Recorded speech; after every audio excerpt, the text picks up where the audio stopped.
Assignment. Submitted work.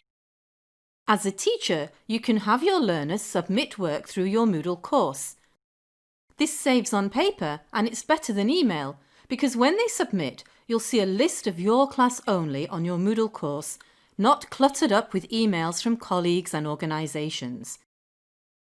What they submit can be uploaded files or text written directly on Moodle.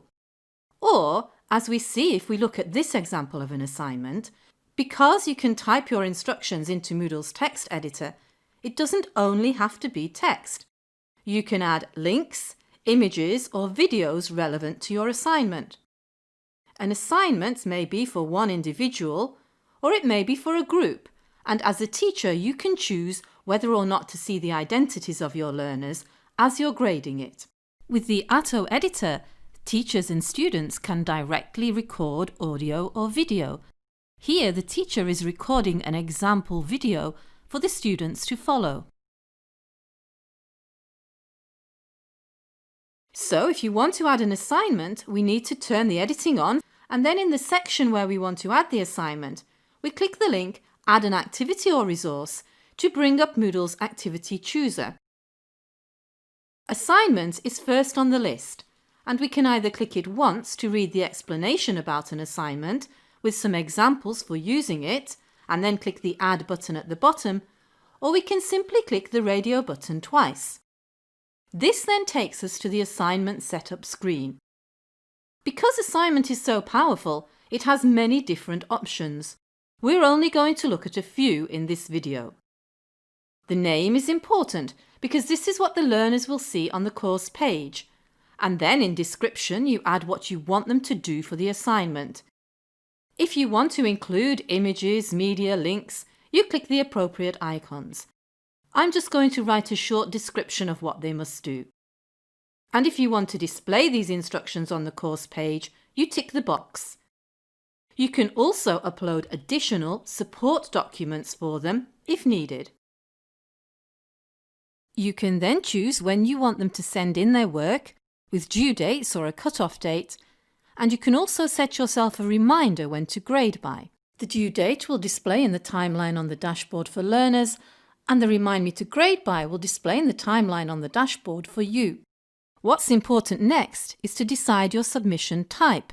In other words, if you want them to upload one or several files, you make sure that file submission is ticked, and you can choose the number of files you want, and you can specify one or more types of files you want them to upload. If you want them merely to type an essay using Moodle's text editor, you select Online Text, and you can also get Moodle to set them a word limit. Once you've done this, we can actually scroll down and save it and return to course and we're ready to go. But it is worth exploring some of the other options. Click the question mark help icon against any if you need more information. For instance, in feedback types, setting comment in line will allow you to type directly on the learner's work, just as you would when grading on paper. In submission settings, you can decide if you want them to accept an agreement that their work is their own. In group submission settings, you can get them to work and submit as a group. And in notifications, we can choose whether or not to be messaged when students submit, and also whether or not by default students will be messaged when we've graded their work. If we click Grade, we can see that it's possible to choose a number out of which the assignment can be graded, and it's also possible to create our own scales, which we will look at briefly in another video. If you tick blind marking, then you won't initially be able to see which learner has submitted which piece of work. And marking workflow and allocation are useful when sharing the course with other teachers to divide up, moderate, and monitor the progress of grading.